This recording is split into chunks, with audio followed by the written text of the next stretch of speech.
A tragic accident is something no one can be insured against. In an instant, an unforeseen event can occur that radically changes one's entire life. However, not everyone is capable of accepting the loss of a loved one, and sometimes such an accident triggers a chain of even more horrific events. On the evening of July 1, 2016, a Friday, 34-year-old Roberta Smorgass was hurrying to her mother's house.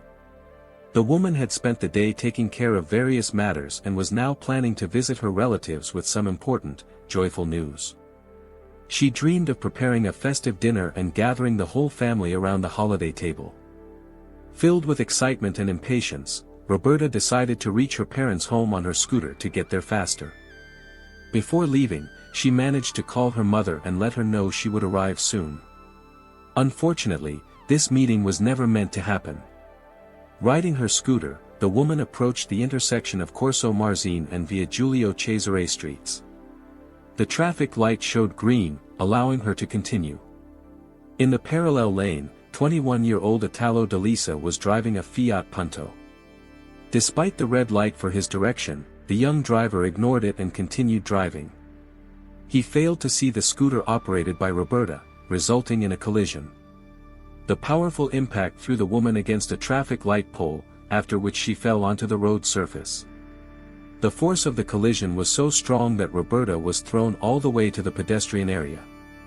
After the initial impact, Italo's car crashed into another vehicle, a Renault Clio traveling in the opposite lane.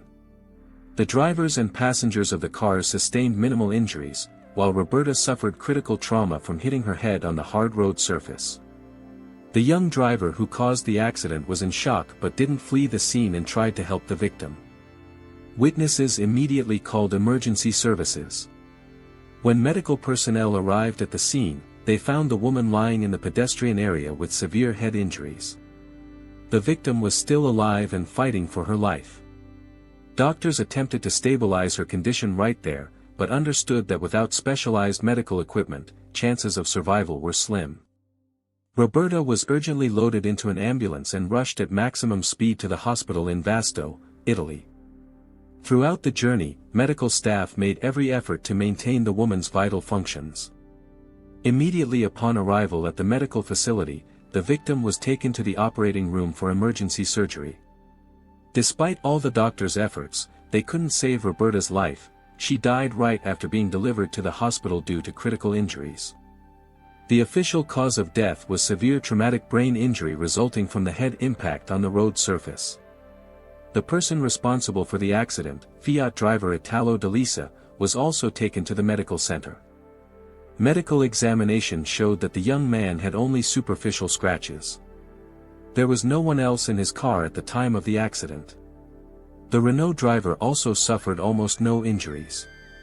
After treating minor wounds, Italo underwent mandatory testing for alcohol and drugs in his system. The young man didn't object to the tests, insisting he hadn't consumed any prohibited substances. He expressed deep regret about what happened, explaining that he had lost concentration and accidentally ran the red light, failing to notice the small scooter with Roberta. Toxicology test results confirmed his words. No traces of alcohol or drugs were found in the young man's blood. The guy behaved calmly and adequately, clearly understood the situation, and sincerely repented for what had happened. When told that the accident victim hadn't survived, he couldn't hold back tears. Italo didn't try to avoid responsibility but insisted that everything happened due to a tragic accident. Of course, this couldn't console the deceased's family. Roberta's mother was waiting for her daughter at home but never saw her arrive. The worried woman tried to call her daughter but couldn't reach her. She then contacted Roberta's husband, who informed her about the terrible accident. When the family learned of the tragedy, everyone was devastated and blamed the careless driver for the woman's death. But no amount of blame could bring Roberta back to life. 9 months before this tragedy, Roberta Smorgass had married Fabio Dell'Ella.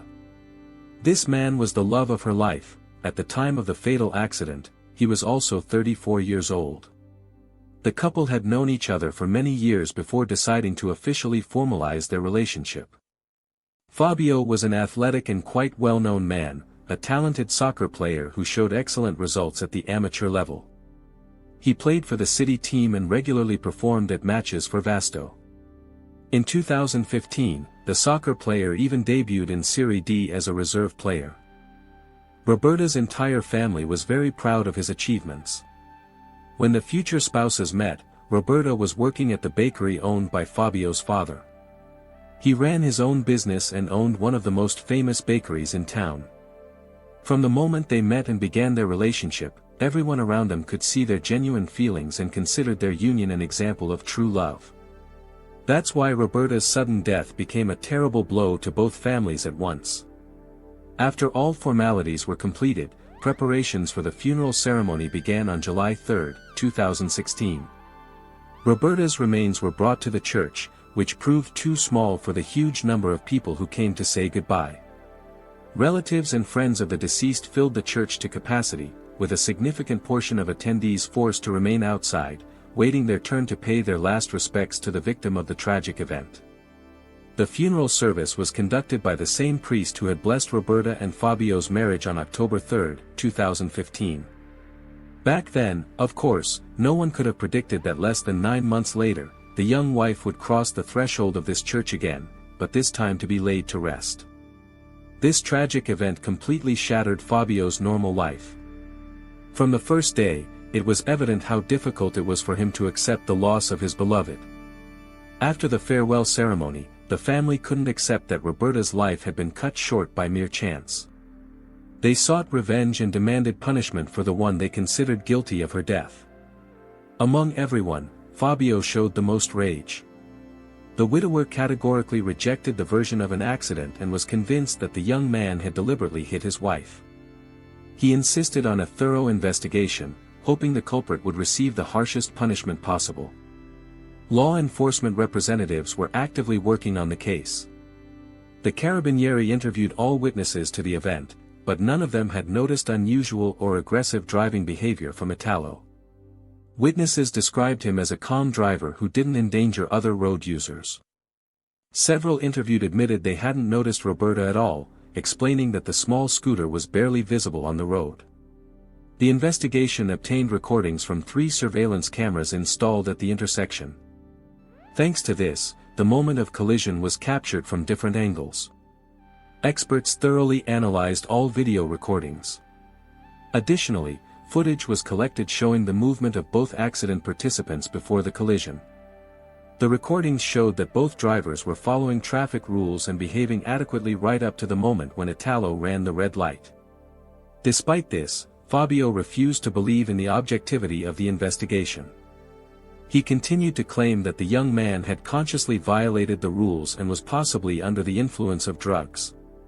The widower completely ignored the official toxicology test results that confirmed all accident participants were sober. In his anger, he turned Italo's entire family against him, which wasn't difficult considering how attached everyone was to Roberta. According to Italian law, as in most countries, causing death by negligence is punished much more leniently than intentional murder. To qualify the act as murder requires substantial evidence of intent. Investigators tried to find additional circumstances, but apart from running the red light, there was no evidence of intentional actions. This situation only intensified Fabio's rage. On July 15, 2016, he organized a memorial march in memory of his deceased wife, attended by dozens of people. The widower demanded fair punishment for the person responsible for the tragedy. Hundreds of citizens responded to his call, despite heavy rain. The procession walked through the streets of Vasto, participants shouting slogans against the killer, while Fabio himself didn't hold back in his expressions. Many march participants came to honor Roberta's memory and express support for demands to punish the fatal accident. However, Fabio's excessively aggressive and provocative behavior surprised many present. The atmosphere was permeated not just with grief, but with palpable hatred that the widower openly demonstrated toward Italo. Even before the memorial event, accusations and harsh statements about the young driver began spreading on social media. Italo's family considered such dissemination of negative information inappropriate. They defended the young man, claiming that in real life he was nothing like what Fabio was trying to portray him as. In their opinion, The guy had made a tragic mistake but had done so unintentionally and wasn't a murderer. The situation attracted the attention of the prosecutor handling Roberta's death case. Fabio's aggressive behavior was only curbed after a warning about possible harassment charges. Although the widower stopped public attacks on the guy, he continued turning people against Italo in everyday interactions. This especially strongly affected members of Roberta's and Fabio's families. On the widower's initiative, a large portrait of the deceased was installed at Roberta's grave, and a bench was placed at the accident site as a memorial. Initially, the burial site was regularly visited by numerous relatives and friends who came to pay their respects. Almost all of them encountered Fabio there, regardless of the time of visit. The man could be found at the grave at any hour of the day. While other family members tried to cope with the pain of loss, the grief-stricken widower demonstrated increasingly unusual behavior. He quit his job and spent entire days at the cemetery near his wife's grave. The first day after the funeral, he came there to pray and stayed for a couple of hours before going home. But by the end of the first week, he began spending many hours there, and then started coming for the entire day. Fabio began bringing food with him, having lunch and dinner right by the burial site. His actions increasingly resembled signs of mental disorder. The man couldn't accept his beloved's death. He would appear at the cemetery right after the gates opened and leave only just before closing. The condition worsened with each day. Several times Fabio was spotted on the grounds after the cemetery's official closing time. At first, he was detained at the gates, but then he began climbing over the fence. Cemetery workers discovered that the grief-stricken man had started spending nights at his wife's grave.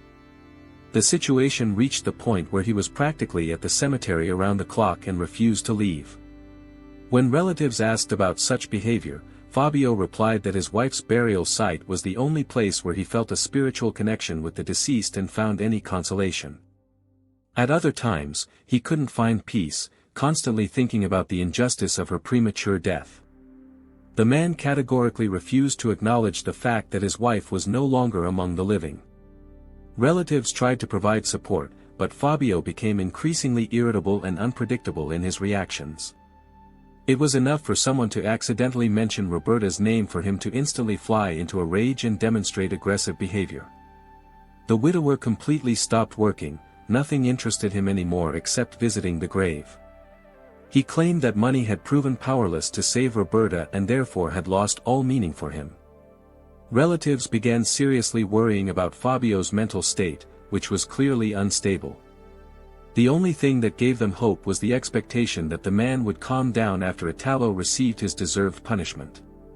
Against the backdrop of such unusual behavior, Fabio's brother suggested taking a trip to Rome, hoping a change of scenery would help distract from heavy thoughts.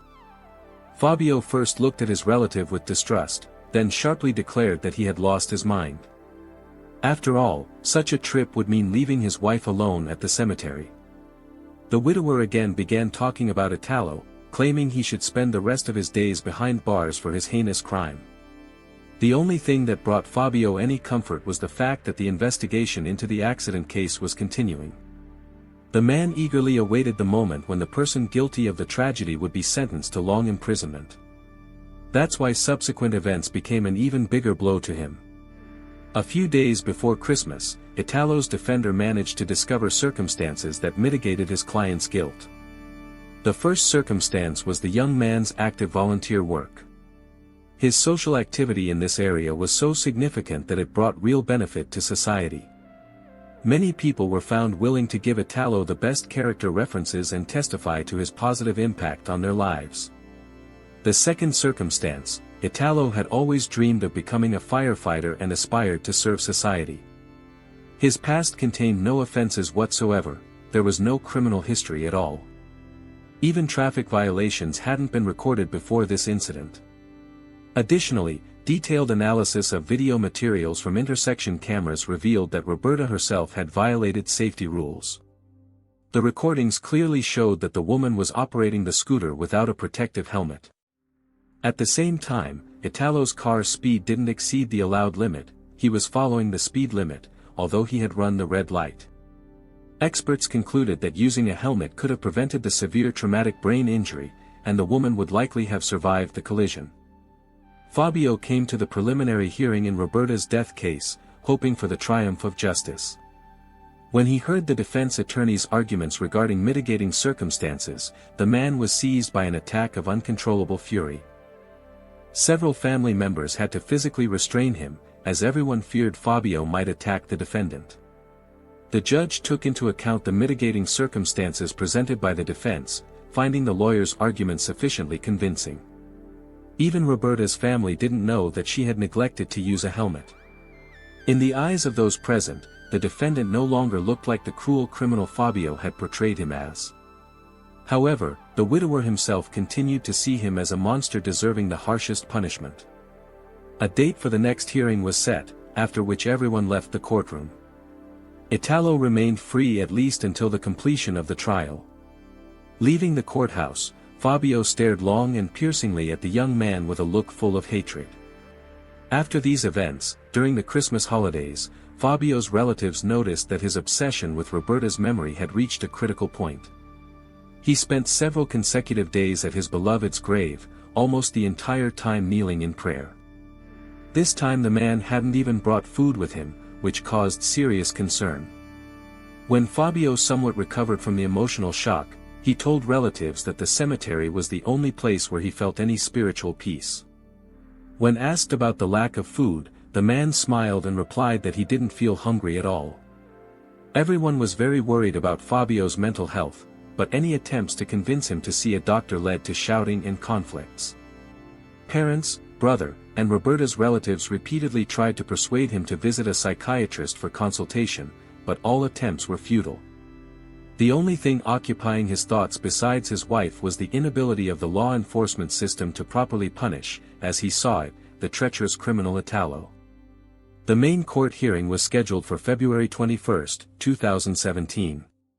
However, having heard the young man's lawyer's justifications and observing the judge's reactions, Fabio lost hope for a harsh sentence. Hatred completely consumed him. He now sought not just justice, but revenge. Judging by conversations with loved ones, the man had completely lost faith in the justice system. By the end of 2016, Fabio had become extremely withdrawn, almost stopping communication with relatives. When he wasn't at his wife's grave, he would lock himself in his room, reliving the past. He ate almost nothing, and the once attractive man had turned into a shadow of his former self. Everyone worried about his health, completely forgetting about some important facts. 10 years before the described events, Fabio had obtained a firearms license. Throughout all the following years, he regularly visited the shooting range, improving his shooting skills. What had long been an ordinary hobby now began to seem like the only possible solution to him. Even more disturbing was the fact that in September 2016, Fabio had completely legally purchased a 9mm caliber pistol. He had all the necessary documents and appropriate level of training for such a purchase. At the end of December 2016, Fabio's parents noticed radical changes in his social media page design. The man was posting gloomy entries with pessimistic reflections. He also posted on his profile a scene from the movie Gladiator, where the main character returns from war and discovers his entire family has been murdered. Acquaintances decided that this was his way of experiencing the pain of loss and had found his reflection in the movie character. In reality, this indicated not just his grief and desire for justice. From now on, the man was driven by a desire for revenge. He was convinced that the law enforcement system had sided not with good, but was supporting the criminal. The sluggishness and inefficiency of the judicial machine had turned into a mockery of Roberta's memory. Relatives couldn't imagine that the once good-natured Fabio would take up arms, and the publication of the movie frame indicated his intention to take justice into his own hands. After this, the man posted several more entries on his page, all related to the search for justice. However, he left no direct hints or indications of his future intentions. Rather, these were abstract reflections and philosophical questions behind which something much more threatening was hidden. On February 1, 2017, Italo went to a bar on Via Purti Street in Vasto. He regularly visited this establishment to relax, and had been going there more frequently lately for obvious reasons. The young man talked at length with friends and acquaintances, having a very hard time dealing with the tragedy involving Roberta. The young man repeatedly stated his readiness to face justice and accept any court decision, even serve time if the court so decided. That day Italo came to the bar again seeking support, unable to stop thinking about the upcoming hearing scheduled in 3 weeks. The only difference between this visit and previous ones was that at the entrance he encountered Fabio. This meeting seemed unusual, as Italo knew the man lived on the opposite side of town, and their paths had never crossed before. They exchanged a few brief remarks when suddenly Fabio pulled out his 9mm pistol and fired 3 shots. He caught Italo during a phone conversation. The young man's father was on the other end of the line. The first bullet hit Italo's stomach, the second wounded his leg, the third struck his neck. The young man immediately fell, bleeding profusely. The neck wound proved fatal, the artery was damaged. Other bar patrons ran out at the sound of gunshots, but the guy died before the ambulance arrived. Fabio immediately got in his car and disappeared from the crime scene. When medics arrived at the bar, they could only pronounce Italo dead. The Carabinieri immediately interviewed witnesses, and thanks to their testimony, the shooter's identity was quickly established. Law enforcement arrived at Fabio's family home, where relatives indicated where he could be found. The Carabinieri headed to Roberta's grave, expecting to find the killer's lifeless body there, assuming he would most likely take his own life. Instead, they discovered a semi-automatic pistol in a plastic bag on the tombstone. Subsequent ballistic examination confirmed that this was the weapon used to kill Italo. The father of the deceased young man later made an official statement. He insisted that Roberta's death had been a tragic accident. Italo's father knew that his son would never have done anything like that intentionally. The boy wouldn't even get behind the wheel after a beer. In his opinion, Italo shouldn't have paid with his life for a tragic accident, especially considering that Roberta herself hadn't taken full care of her own safety. A few hours after the murder, Fabio was found. Before surrendering to authorities, the man called a friend, confessed to killing the person he considered responsible for his wife's death, and said he was going to the cemetery to say goodbye to Roberta.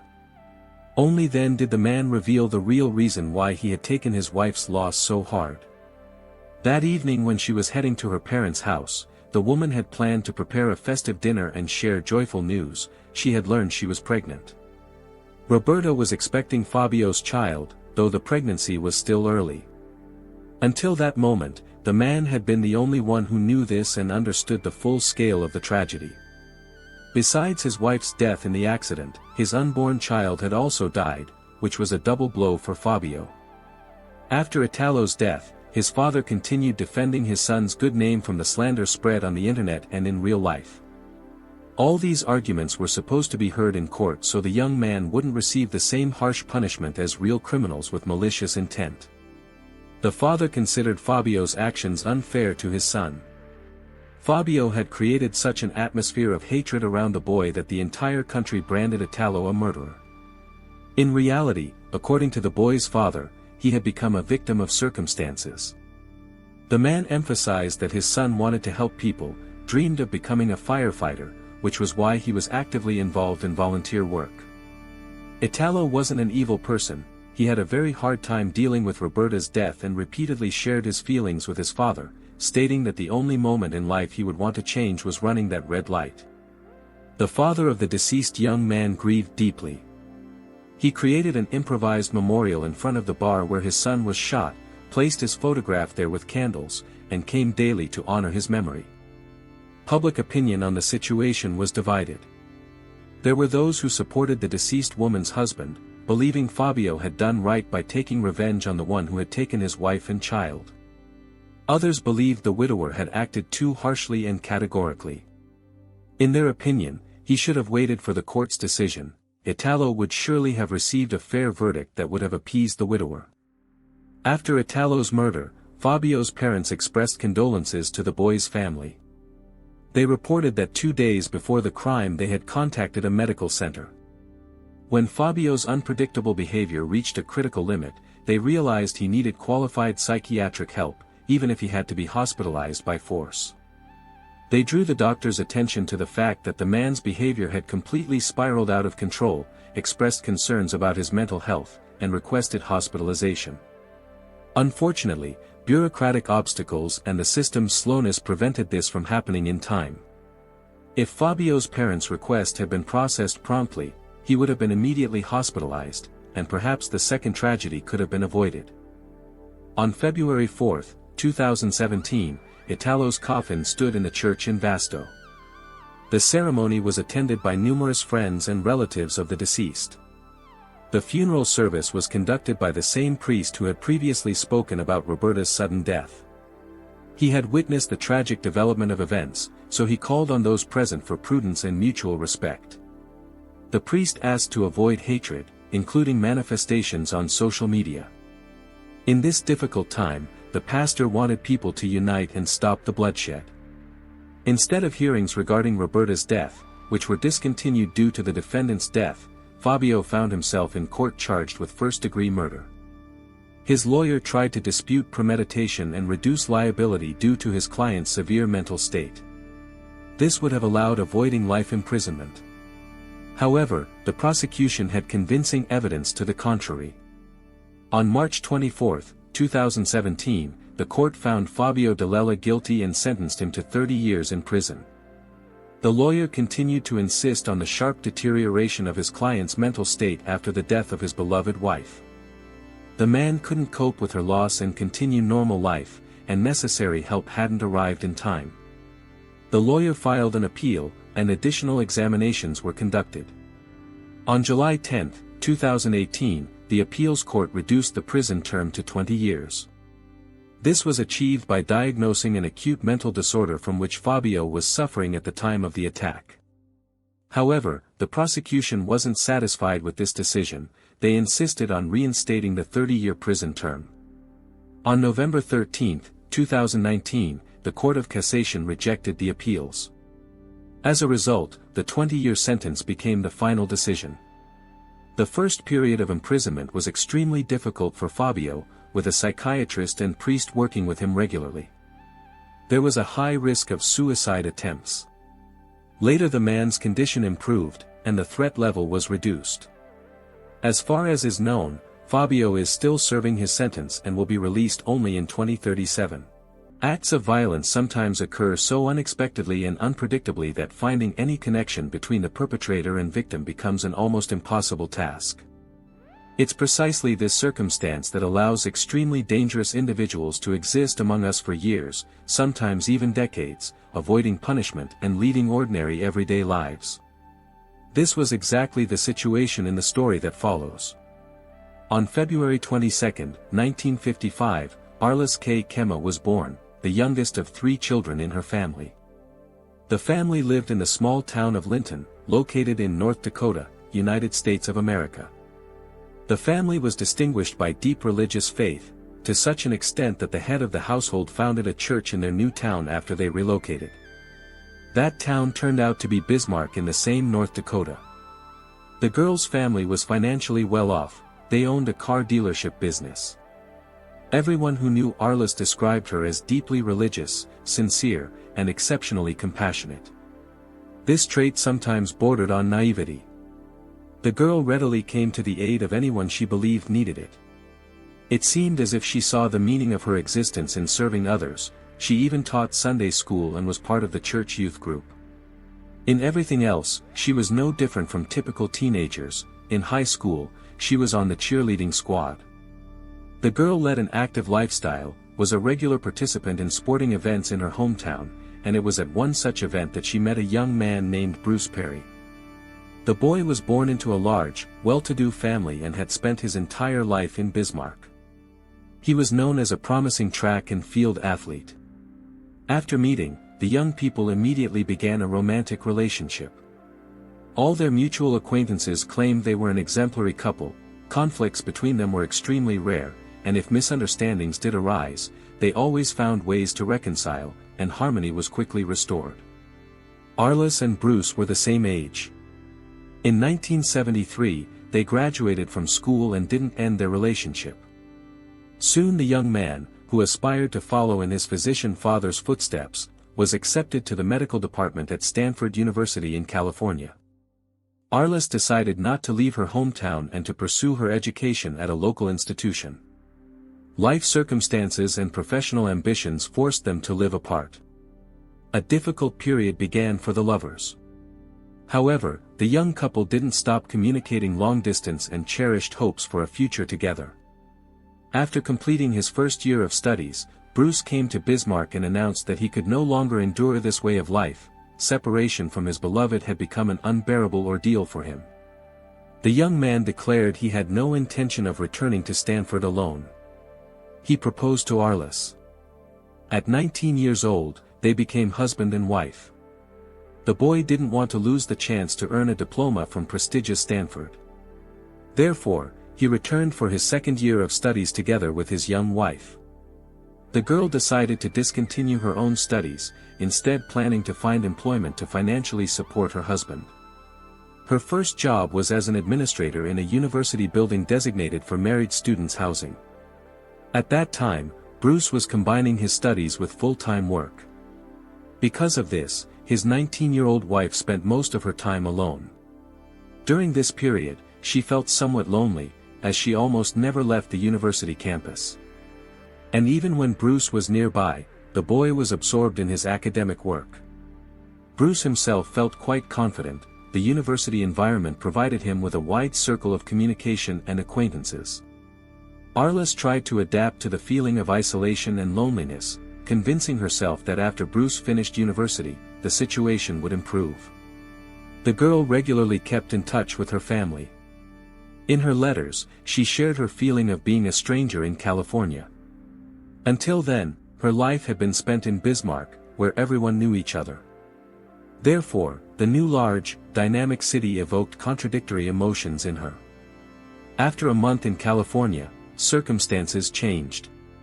The girl could no longer tolerate the isolation, so she found permanent employment. She became a secretary at a law firm.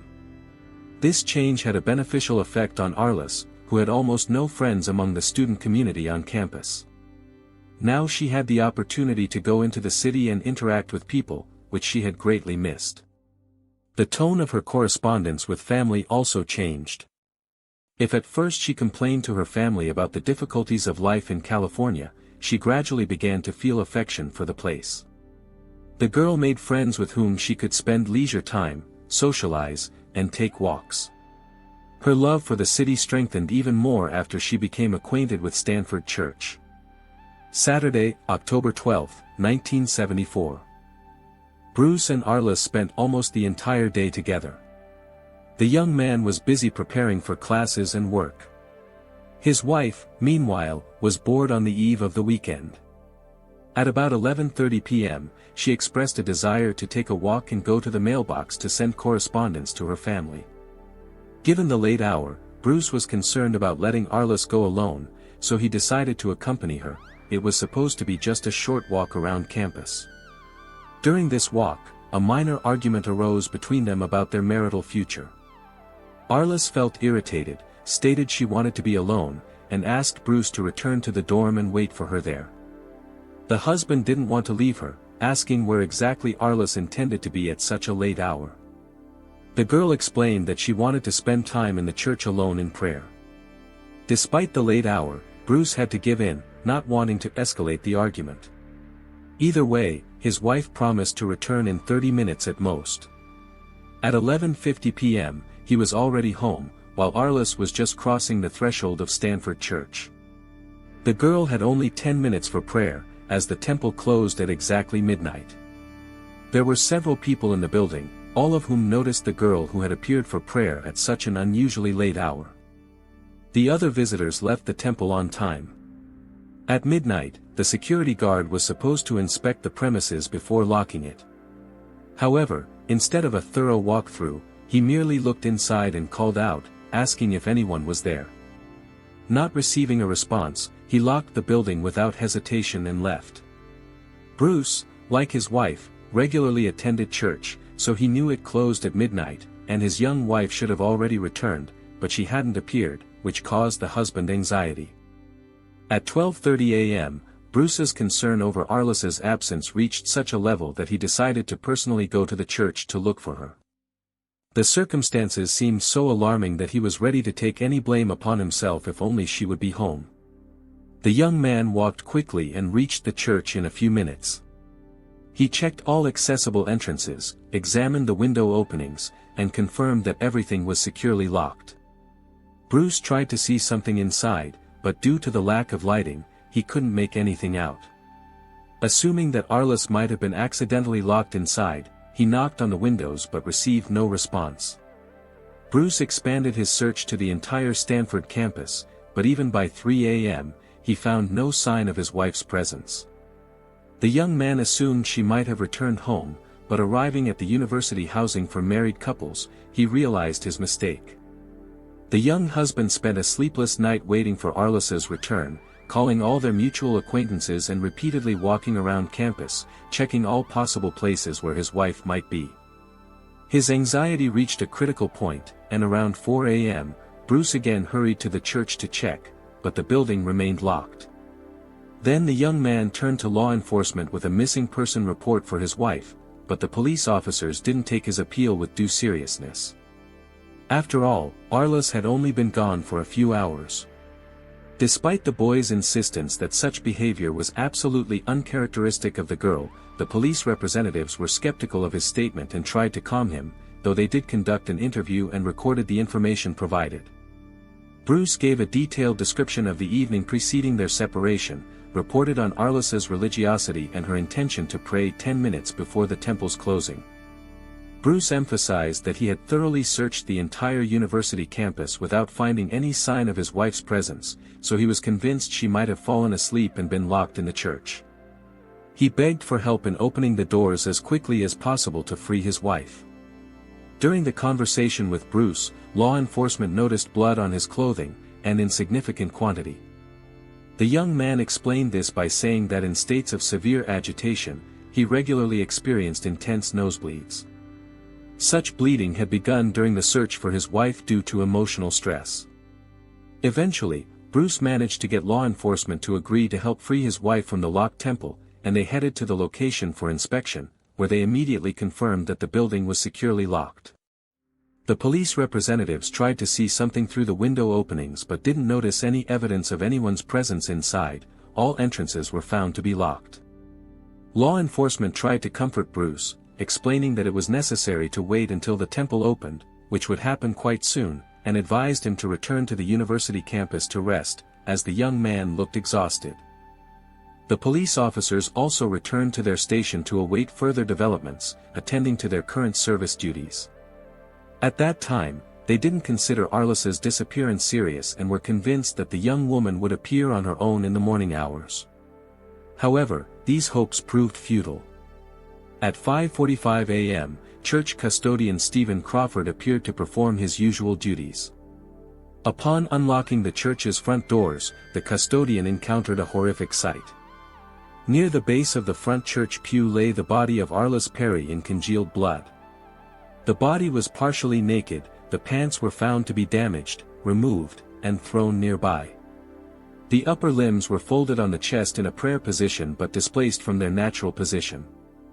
There were grounds to believe that the victim had been subjected to sexual assault. The direct cause of death was an ice pick protruding from the left side of the skull. The handle of the instrument was broken, apparently due to the attacker's attempts to remove the weapon after committing the crime, which were unsuccessful. In addition to this injury, Arlis's cervical spine was fractured. The attacker had violated the victim using a church candle approximately 1 meter long, which had been taken from the temple premises. This object remained in the deceased's body. In the victim's hands on her chest was another identical candle. The scene indicated that the criminal sought to maximally humiliate the victim. This was why the body was found in such a position. A human palm print was recorded on the candle near the body. Experts assumed this trace was left by the attacker. In addition, male biological secretions were found on the deceased's body. There were no signs of resistance or corresponding bodily injuries on the victim. Most likely, the attacker immediately delivered a powerful blow, as a result of which the young woman lost consciousness and lost the ability to resist. Hematomas and scratches from blows were recorded on the deceased's face. In addition, signs of compression were visible on the neck area. The pathological examination confirmed the preliminary conclusions. The initial blow suffered by the young woman was delivered with an ice pick to the skull area, after which she lost the ability to resist. However, the attacker wasn't limited to this and continued to abuse the victim and commit sexual violence. Experts concluded that the attacker was in the temple premises after all the faithful had left the building except for Arlis, who became a victim after the temple was locked. The extraordinary brutality demonstrated by the killer was aimed not only at the victim. There was an assumption that the criminal consciously used religious objects with the aim of mocking and causing harm to the church institution no less than to the girl herself. It seemed that the attacker had a personal animosity toward the church and sought to shake people's religious convictions. One of the clergy who witnessed the mutilated body concluded that the crime was satanic in nature. This version quickly spread among people, and rumors arose about increased activity of satanic groups. In addition to the general public, representatives of the mass media showed significant interest in this terrible event, whose activities contributed to the uncontrolled spread of various speculations. A version emerged according to which Arlis had tried to convert representatives of a local satanic group, which led to confrontation. This was what caused such brutal retaliation. The spread of such rumors created obstacles to the investigation, disorienting all participants in the process. Law enforcement agencies made maximum efforts to stop the circulation of unverified information. However, the scale of the phenomenon was so significant that supporters of the theory emerged that the law enforcement system itself was under the influence of Satanists and involved in their activities. The greatest damage from such speculation was suffered by Arlis's reputation. Her relatives made efforts to stop the circulation of rumors, believing they tarnished their daughter's memory. Immediately after the discovery of the young woman's body, the decision was made not to inform her husband about the tragedy immediately. Instead, Bruce was invited for a standard interview procedure that lasted 2 hours. The basis for such an approach by law enforcement was certain suspicions. From the very beginning, Bruce was considered a potential criminal. First of all, because of the level of brutality suffered by the victim. Suspicions arose that the blood on his clothing actually belonged to his wife.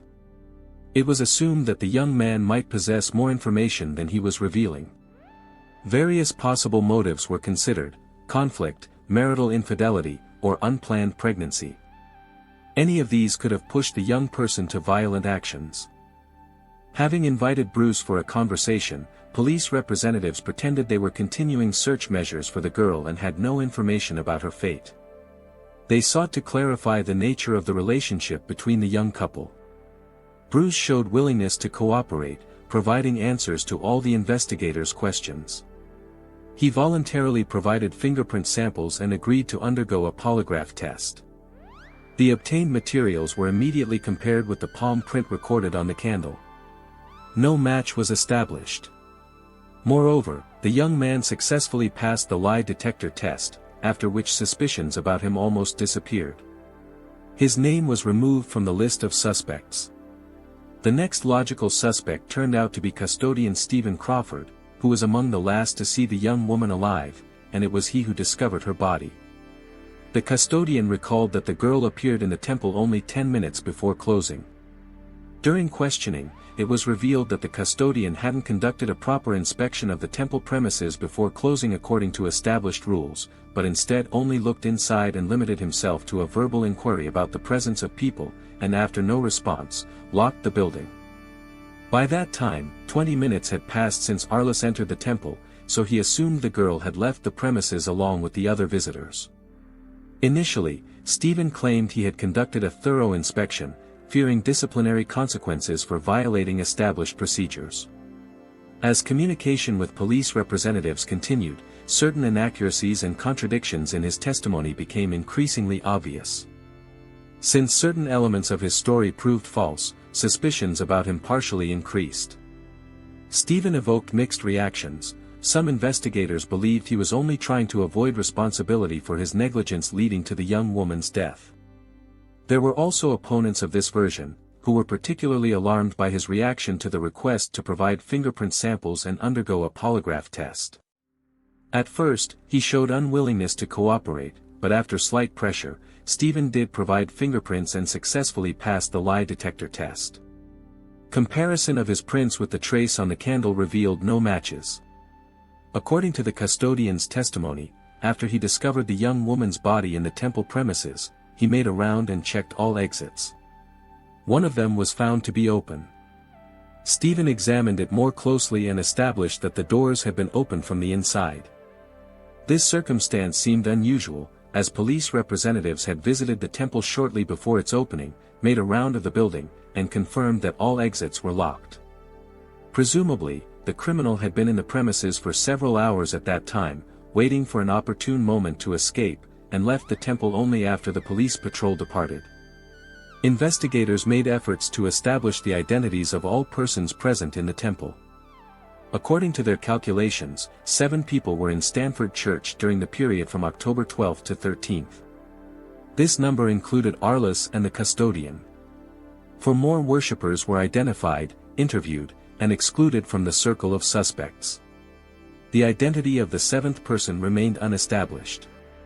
One of the parishioners reported seeing a young man who intended to enter the temple around midnight. This person had a medium build, height of approximately 180 centimeters, and light-colored hair. Another witness reported that while passing by the temple at 12:20 a.m., he heard unusual sounds coming from inside. When he stopped to listen, the noise suddenly ceased. Investigators appealed to the public with a request that the same 7th person come forward for verification of their non-involvement in the crime. However, no response to this appeal was received. During the questioning of Arlis's co-workers, it was revealed that a few days before the tragic events, an unknown light-haired young man had visited her at her workplace. They spent several minutes in private conversation, after which they parted. After this meeting, Arlis looked depressed. However, no one knew the identity of that young man and couldn't provide a detailed description of him. Investigators hypothesized that the 7th person might have been Arlis's husband, who was approaching the temple in search of his wife but couldn't get inside. Having completed the verification of the 2 main suspects, law enforcement continued the investigation, conducting interviews with dozens of men, including visitors and clergy of the temple. However, all of them were consistently excluded from the circle of suspects based on material evidence collected at the crime scene. In particular, none of their fingerprints matched the palm print. Against this background, versions about the involvement of a satanic group gained additional plausibility. As a result, the decision was made to involve the FBI. A profiling specialist was asked to create a psychological portrait of the person who committed this crime. By that time, the possibility was already being considered that a cult group or group of people might have been involved in the bloody massacre. However, the FBI's conclusions turned out to be completely unexpected. According to the created psychological profile, the crime was committed by a single male attacker aged between 20 and 30 years. This person led a solitary existence and, with high probability, had military service experience. Experts concluded that the crime was motivated by hatred and was likely committed by a person who was just beginning their path as a serial criminal. It was assumed that the attacker took a trophy from Arlis, possibly a lock of hair or a small personal item that belonged to the girl.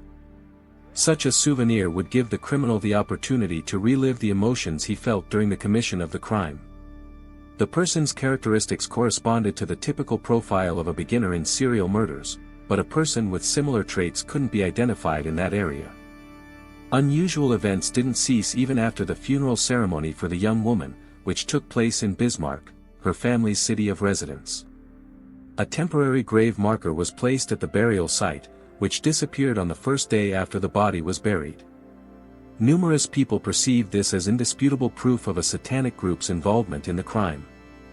The opinion spread that the criminal who took Arlis's life had personally come to Bismarck with the intention of continuing to persecute the deceased's relatives. However, law enforcement representatives were skeptical of such assumptions. They believed that the theft of the grave marker could have been carried out by any city resident attracted by the loud publicity surrounding the crime. Unverified rumors and speculation created serious obstacles to the investigation. Detectives were forced to process hundreds of unfounded reports, the verification of which only slowed down the investigation. Because law enforcement consistently refuted numerous assumptions from citizens and began to ignore repeated appeals, public opinion formed that the law enforcement system was inactive. Accusations were repeatedly voiced against the police that their professional incompetence was creating conditions for criminals to go unpunished. Establishing the criminal's identity proved impossible, and the investigation reached a dead end for many years. Activists and concerned citizens tried to link Arlis's death with every high-profile maniac or serial criminal operating in the United States after the tragedy in the temple. In particular, reporter Maury Terry carefully studied several extremely brutal criminal episodes. Later in New York, a criminal appeared who kept the city in fear. He identified himself as the son of Sam. This person was David Berkowitz. After his arrest, he claimed that his first crime was committed on the orders of a neighbor's dog, which told him to kill. Later he modified his testimony, claiming he didn't act alone but was part of a satanic group. However, his testimony changed repeatedly. According to the serial criminal's statements, he joined the satanic group in January 1975, and committed his first murder together with accomplices in 1976. 5 years after Arlis died, he sent a book about occult practices to the Bismarck Police Department, in which he highlighted numerous fragments he considered particularly significant. After David Berkowitz's imprisonment, he made a series of sensational statements. One of them was taking responsibility for the murder of Arlis Perry. According to his claims, the satanic group to which he belonged organized this bloody massacre. This was supposedly a collective ritual murder, the purpose of which was to desecrate the church. However, during verification, it was established that he had no connection to this murder, and all the information he provided to law enforcement had been previously published in the media. A certain part of his testimony proved false, indicating David Berkowitz's attempt to use the crime's notoriety to increase his own popularity. Later, the falseness of his claims about belonging to a satanic cult was also exposed. All of this turned out to be the criminal's fantasy. Despite this, Maury Terry continued to believe in the truthfulness of these testimonies. He studied David Berkowitz's crimes in detail, analyzed all his cases, and found similarities in modus operandi with Arlis's murder. The journalist was convinced that the son of Sam crimes and Arlis's murder couldn't have been the work of one person. Maury held the opinion that an extensive network of satanic groups operated in the United States, responsible for the most brutal and cruel murders. He presented his concept in book format, publishing a work titled The Ultimate Evil. He agreed with law enforcement's conclusions about David Berkowitz's non-involvement in Arlis's murder, as his fingerprints didn't match the palm print on the candle near the victim's body. However, the journalist remained convinced of someone from the cult's involvement in the crime. He considered the most likely candidate to be the light-haired young Satanist who had visited the future victim at her workplace. Maury claimed that law enforcement was making a serious mistake by refusing to consider the version about Satanism's connection to the girl's murder. However, not everyone shared his views. Many believed that Maury was trying to create a reputation for himself at the expense of high-profile crimes. Another famous serial criminal, Ted Bundy, was also questioned by law enforcement in connection with this case. He regularly stayed in California during 1974 and committed terrible crimes. However, he was immediately excluded from the circle of suspects after his alibi was confirmed. Almost 5 decades passed, and establishing the identity of the person who so brutally took the life of an innocent religious girl proved impossible. Journalistic speculation and theories from concerned citizens didn't contribute to progress in the investigation. Solving the mystery of Arlis Perry's death became possible thanks to the development of modern forensic technologies. In 2016, a special unit of investigators was created to work on cold cases. A group of specialists conducted a reanalysis of available evidence. It was immediately established that the original investigative team had made mistakes in categorizing part of the evidence. In particular, biological traces found on Arlis's pants were mistakenly identified as belonging to her husband Bruce. However, genetic examination proved that these traces had no connection to him. The two main figures originally considered in the case underwent re-examination. This time attention was focused on custodian Stephen Crawford. The former security guard raised serious suspicions. His characteristics matched the psychological profile created by the FBI after the crime. The similarity was striking. Steve at the time of the crime was indeed a 30-year-old man. He led a reclusive lifestyle and had a military past. The man had served in the U.S. Armed Forces. After demobilization, he sought employment in law enforcement structures, which he succeeded in doing. However, his career plans were later destroyed. After a year in the police, a new chief appeared, and Stephen was transferred to a lower position. This led to him working as an ordinary custodian in the temple. These career setbacks caused him anger. He expressed himself extremely negatively about the situation and the new police chief. Numerous friends of the man witnessed his threats of revenge. After Arlis's death, Stephen remained in his position at the temple for another 2 years, after which he finally resigned. His next place of work was Stanford University, where he also worked as a security guard. It was revealed that in 1992, his ex-wife filed a police report about him stealing valuable photographic materials and books from his workplace that could be classified as historical artifacts. Among the stolen items were Latin manuscripts in leather bindings created in the 16th century, taken from the anthropology department. These objects had significant value, and when attempts were made to return them, it turned out that Stephen had appropriated them exclusively due to his passion for antique items. For this crime, he received 2 years of probation. His behavioral patterns caused concern, but the technological limitations of that time didn't allow progress in the investigation. Having new evidence at their disposal, law enforcement in 2016 again established contact with Steve. Given the newly discovered circumstances of the case, investigators needed the man's genetic material for comparative analysis, but the former custodian refused to cooperate. The man had no criminal history related to violent crimes and led a quiet, unremarkable existence. Stephen was repeatedly called to the police department for conversations, and once after finishing a conversation with investigators, he disposed of a plastic water bottle. This bottle was retrieved, which allowed obtaining a genetic profile from saliva on the neck. This profile was compared with biological traces found on Arlis's clothing. The analysis demonstrated their complete identity. At the time of these events, the former custodian had turned 74 years old. Unlike his innocent victim, he had lived a full life. 44 years had passed since her death. An arrest warrant was immediately issued for him. When law enforcement arrived at his residence at 9 a.m. on June 20, 2018, to make the arrest, Stephen Crawford asked for time to get dressed. The officers agreed to this request, but even after several minutes, the man didn't appear and refused to open the door again. Law enforcement was forced to turn to the building owner, who provided his spare key for detectives access to the apartment. In the dwelling, they found Stephen in bed with a pistol in his hands, threatening to use the weapon. The police officers decided to withdraw to regroup and develop tactics.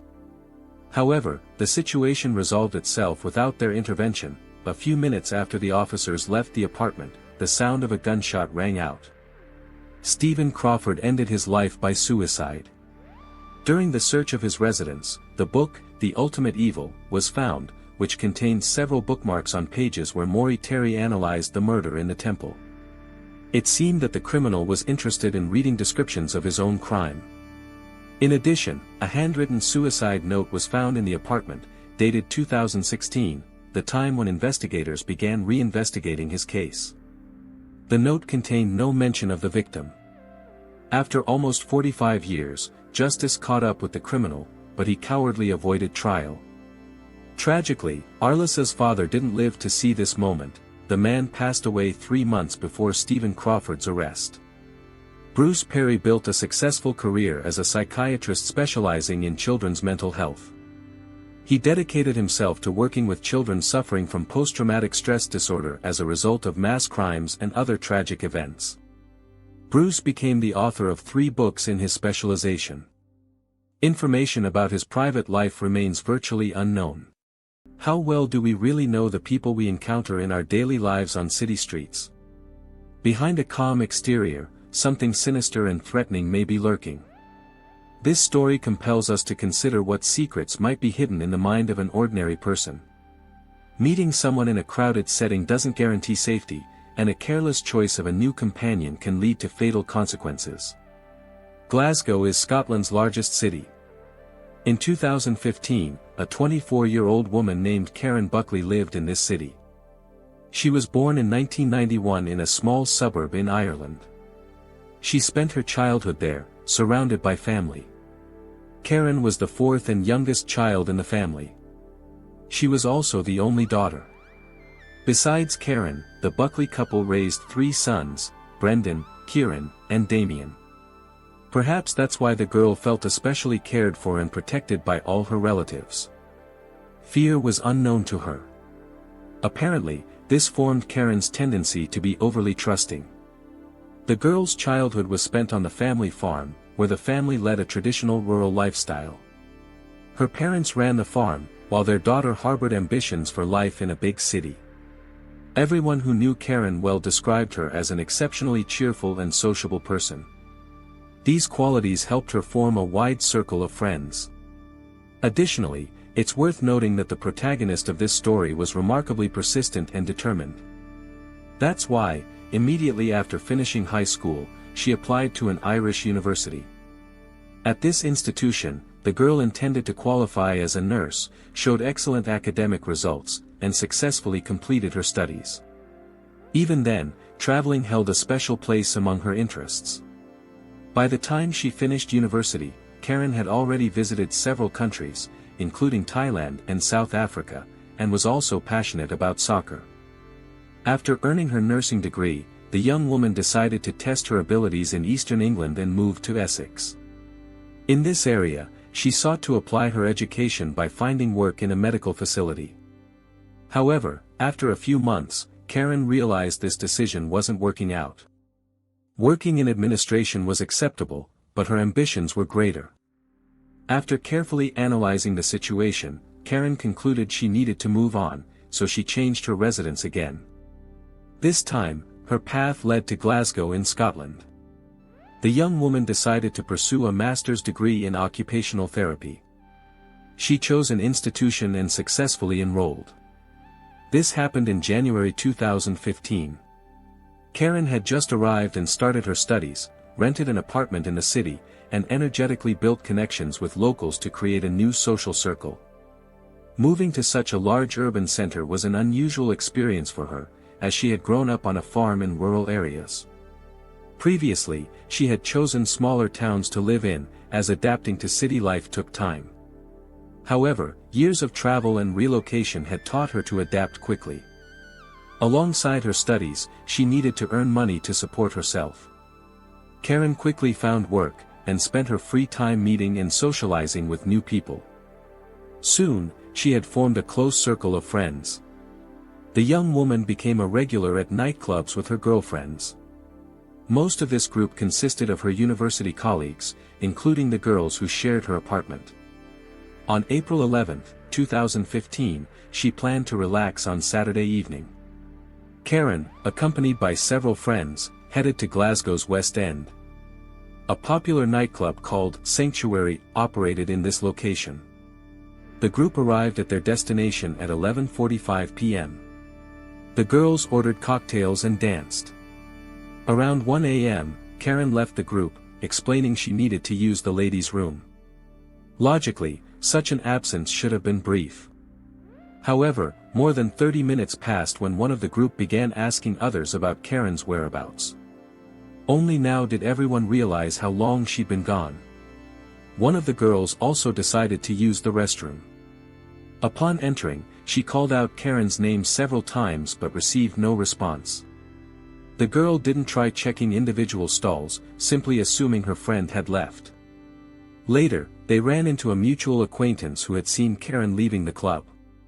This person assured them there was no cause for concern, as Karen intended to take a taxi. The friends didn't feel alarmed about the situation, assuming Karen might have met someone and left the club without warning. Some of the girls from their group lived with her in the rented apartment. They stayed at the club a while longer, continued dancing, then went home to rest. Each was convinced they'd see Karen in the morning.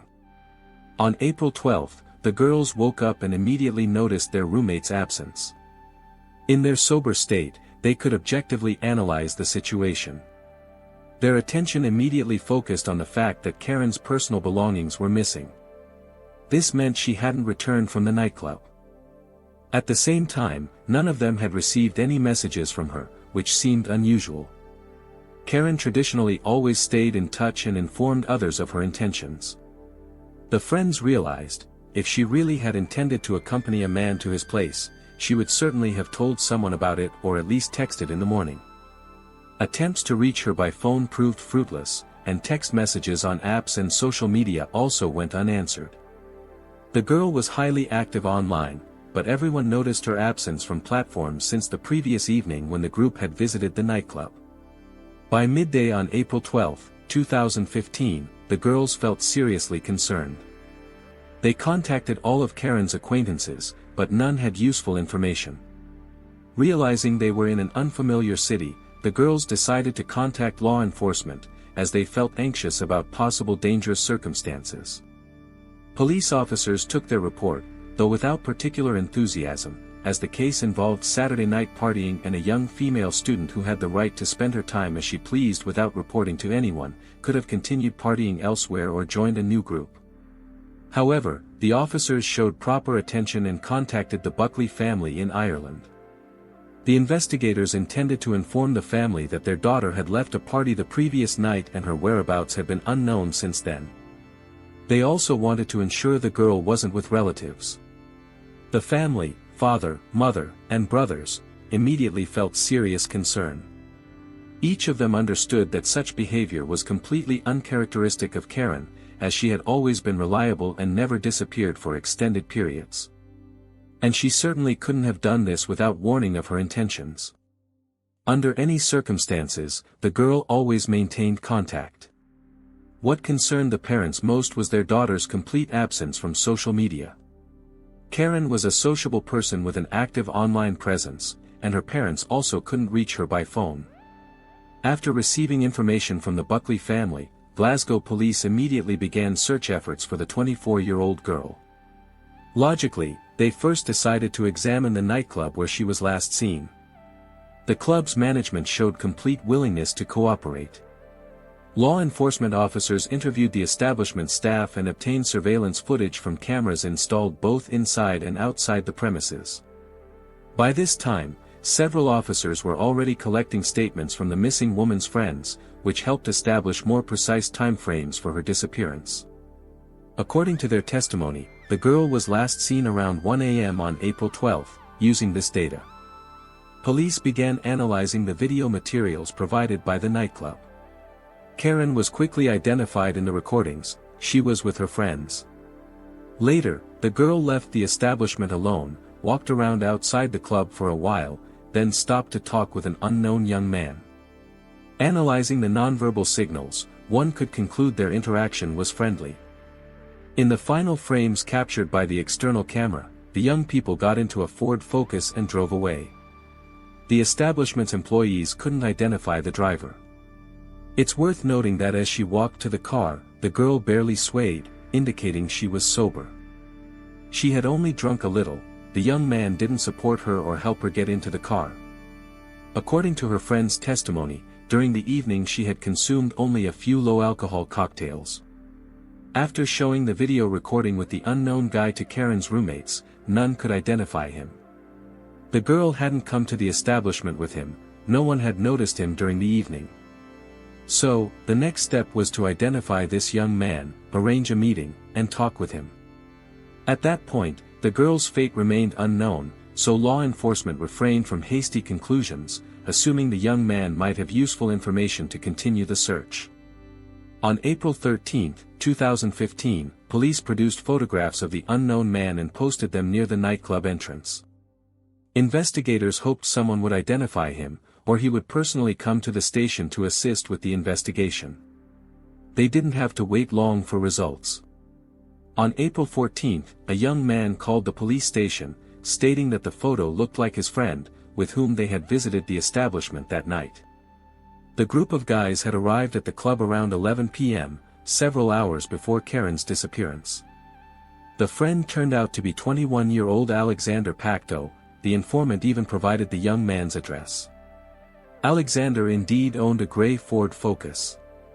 That same day, investigators went to the given address to speak with the guy from the video recordings. However, no one responded to knocks at the door. Silence reigned inside, giving the impression of an empty apartment.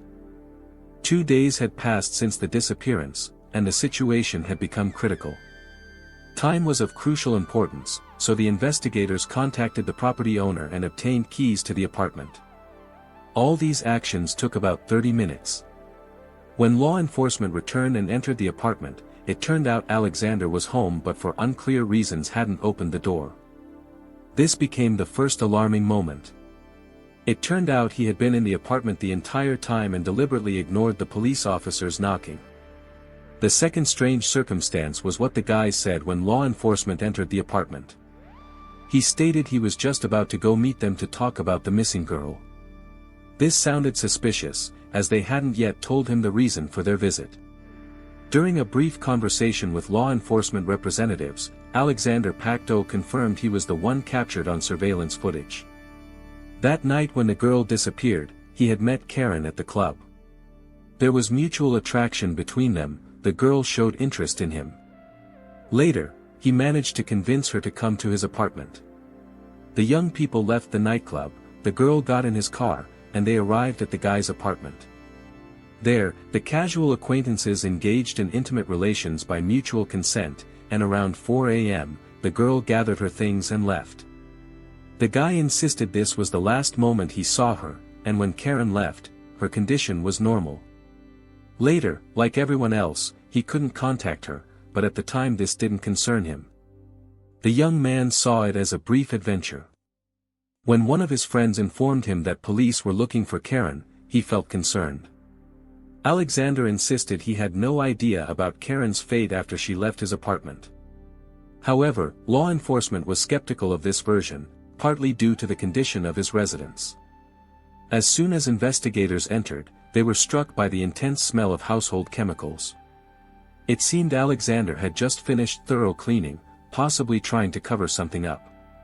Law enforcement conducted an inspection of the premises and discovered increasingly unusual circumstances.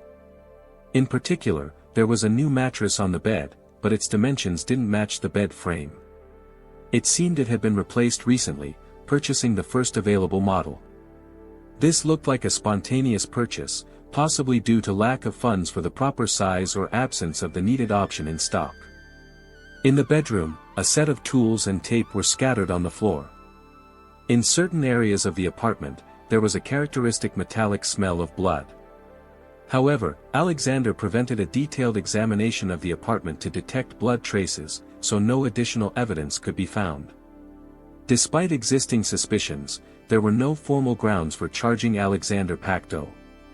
They had no right to detain him, but the guy was already being considered as a witness with potential involvement in Karen's disappearance. That same day, April 14, the missing woman's relatives appeared on television with a public appeal, accompanied by police representatives. They asked the public to provide any information about Karen. By that time, more than 48 hours had passed since the disappearance.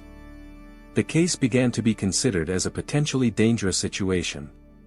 Considering that Alexander Pacto was the last to have contact with Karen, he was called to the police station for an in-depth conversation. He agreed.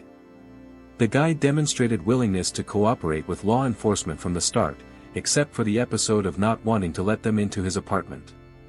He mainly stuck to his initial version, saying he had gone with friends to party at the club on April 11. They arrived at 11:20 p.m., and around 1 a.m. he met Karen right near the entrance. A romantic interaction developed between them. They went to his place and had intimate relations, after which the girl left the apartment around 4 a.m. While the conversation with the suspect continued, the station received a call from a new witness. It turned out that in one of Glasgow's parks, a woman's purse belonging to Karen had been found, with her mobile phone inside. This discovery contradicted the guy's claims, as the park wasn't on the route between his apartment and the girl's residence. It was located in the opposite direction. Because of this, Alexander continued to be viewed as the main figure in the investigation, as there were no alternative versions. Moreover, he remained the last person to have contact with Karen, and his behavior aroused suspicion. After the conversation at the station, it was decided to investigate the young man's background. Alexander Pacto was born in 1994 into a wealthy family. His father had French roots. He was one of 4 children. The whole family lived in northern Glasgow. The guy's father owned a logistics company.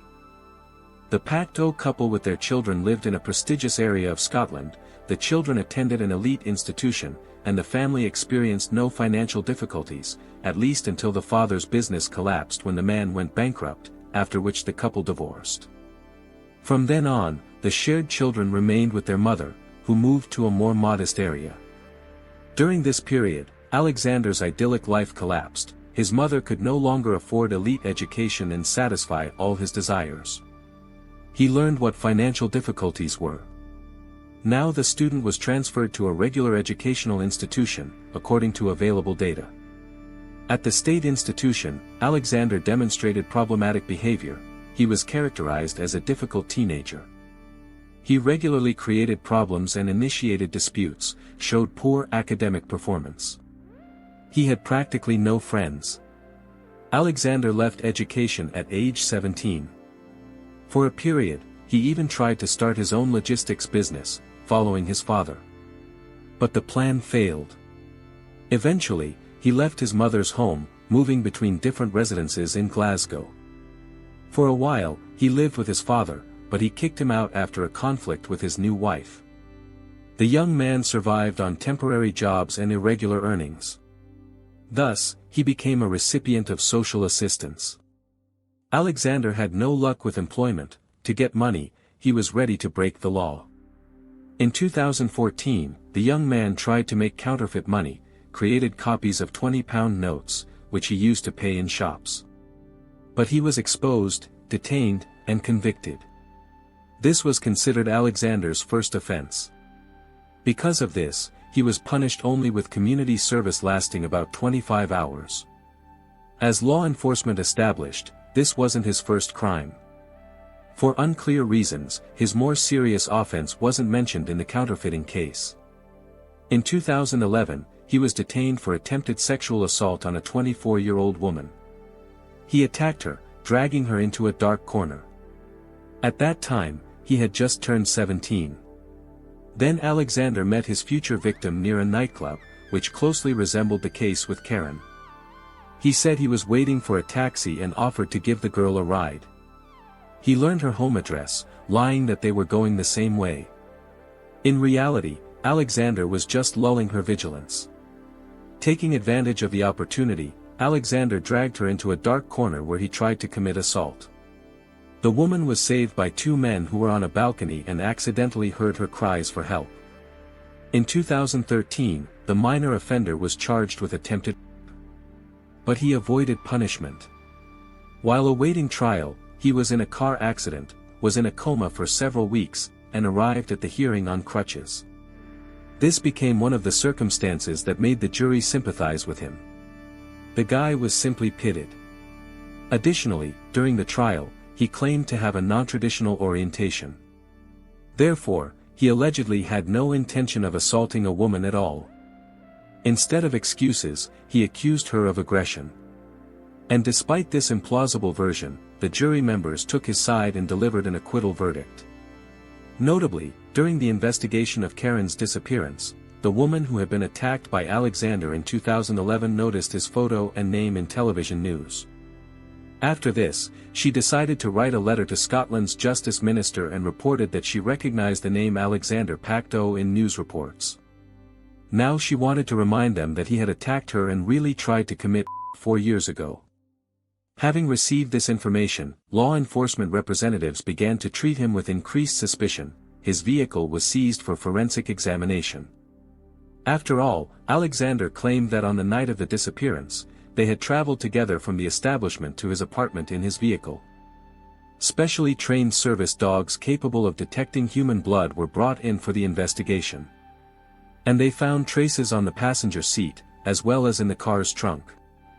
A team of forensic experts went to the apartment where Alex lived. Here they found additional traces of human blood in the bedroom and bathroom. After analyzing all the traces found, it turned out they matched the genetic material of Karen Buckley herself. Contamination was found on his vehicle's tires. This indicated his presence in the park, although it wasn't on the route. After familiarizing the suspect with the discovered evidence, law enforcement again asked the previous questions regarding Karen's fate. Now Alexander modified his version and claimed that during their time in his apartment and intimate relations, the girl injured her head. She began bleeding, which contaminated his apartment. But nothing critical happened, and the girl left for home without problems. And when he learned about her disappearance, he panicked and decided to do a complete cleaning of the apartment. He burned the clothes and replaced the mattress to avoid claims. Of course, no one believed the guy anymore, as there were no grounds to initially hide all this. The young man was suspected of committing murder. However, to prove all this, it was necessary to find the body and determine what exactly happened in this apartment. It was established that the girl disappeared after 1 a.m. on April 12. They decided to track Alexander Pacto. It turned out that during the day on April 12, he visited 3 different shopping centers. There he purchased a large barrel, numerous cleaning products, brushes, rags, a mask, gloves, a padlock, and also 6 liters of caustic soda. Law enforcement met with salespeople who must have seen Alexander in the store. And one of the employees even remembered how he consulted with him about choosing the most effective product for removing blood. The police officers were only convinced that at that moment, Karen was probably no longer alive. So now the criminal was looking for methods to disguise the evidence. After all this, investigators formally announced that Alexander Pacto was the main suspect in the murder case. Later, a new witness appeared. A young man called the station and reported that Alexander Pacto rented a small farm plot, which he used for storing pyrotechnics. According to him, the farm was called High Craigton. As soon as law enforcement learned about it, they immediately went there to inspect the so-called pyrotechnics warehouse. On April 15, 3 days after Karen's disappearance, police officers arrived at the location. First, they looked for a structure with a new padlock that Alexander had recently purchased. Finally, they opened the shed where the suspect's belongings were stored. They found a large plastic barrel here, covered with a sheet. Inside it was the body of 24-year-old Karen with signs of chemical burns and decomposition. According to the pathologist's conclusion, the girl had suffered 13 head injuries from a blunt instrument. As a result, her bones were broken. A subdural hemorrhage developed, which was fatal. Serious neck damage was also found, indicating strangulation. The body wasn't just placed in the barrel but was doused with caustic soda, which was supposed to dissolve human tissue. After discovering all this, Alexander Pacto was arrested on suspicion of committing murder. Now the young man again modified his version. He admitted that Karen had indeed died in his apartment. But he characterized all this as an accident. According to the guy's claim, they arrived at his apartment at night for mutual intimacy. Karen accidentally injured her head and damaged her nose because of this. The girl became aggressive. She attacked Alexander, hit him several times in the face. In response, he also became enraged and grabbed a wrench that was in his apartment and began defending himself from the girl. Alexander insisted he was only trying to prevent her from hurting him and was defending himself. In the heat of the fight, she suffered several severe injuries from which she died. When it was all over, he got scared and decided to hide the body. The best method seemed to be to douse it with a chemical solution for complete dissolution. Of course, this sounded implausible, as 13 blows to the head, which turned the skull into a shapeless substance, don't look like self-defense. Additionally, Alexander's version sounded false, as law enforcement had evidence that Karen wasn't his initial target at all.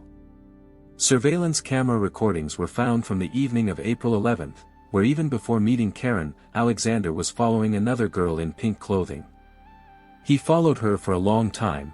It was noticeable that he was trying to remain unnoticed. In the opinion of law enforcement representatives, the behavior indicated that a predator had gone hunting. He was looking for a victim, so the murder was premeditated. Court hearings in the murder case began in August 2015.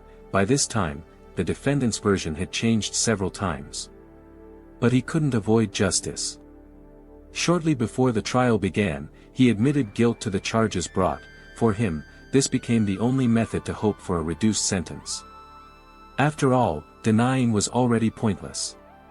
According to the criminal's final version, he offered to give the girl a ride home that night. She had no plans to go to his apartment, didn't want to engage in intimate relations with him. They continued talking in Alex's vehicle. At some point, Karen said something that provoked the criminal's anger. He claimed he couldn't even remember exactly what it was, but Alex couldn't control himself. He grabbed the victim by the throat. He strangled her, and then grabbed that same wrench and began striking.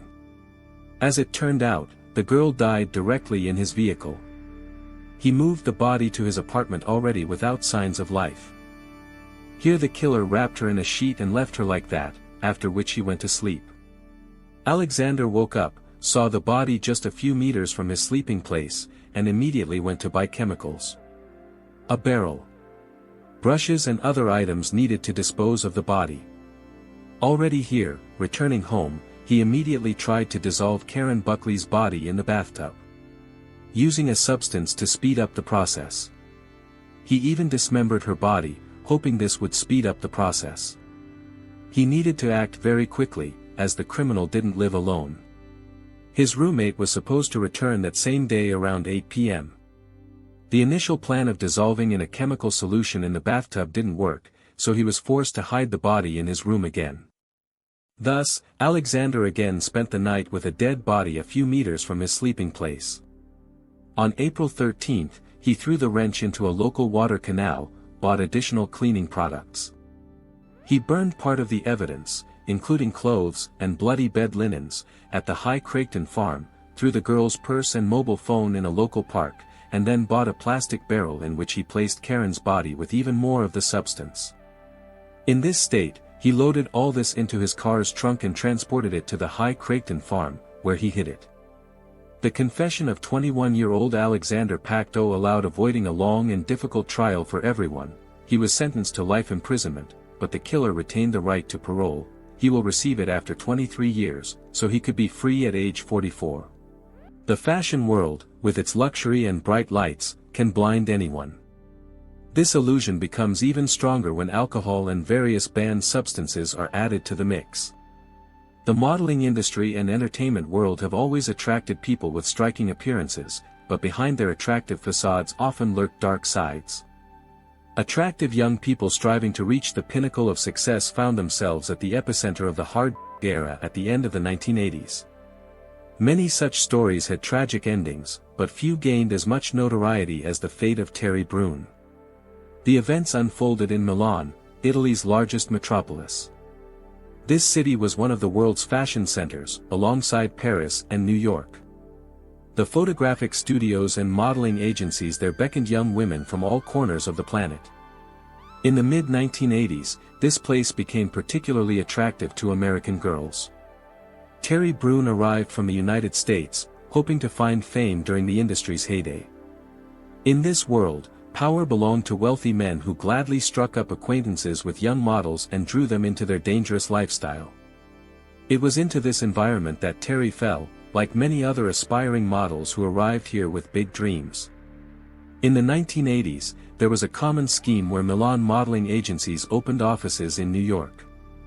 They could even finance flights for promising girls and provide them with funds for the first month or two of living in the new city for adaptation. This approach was risky but potentially profitable.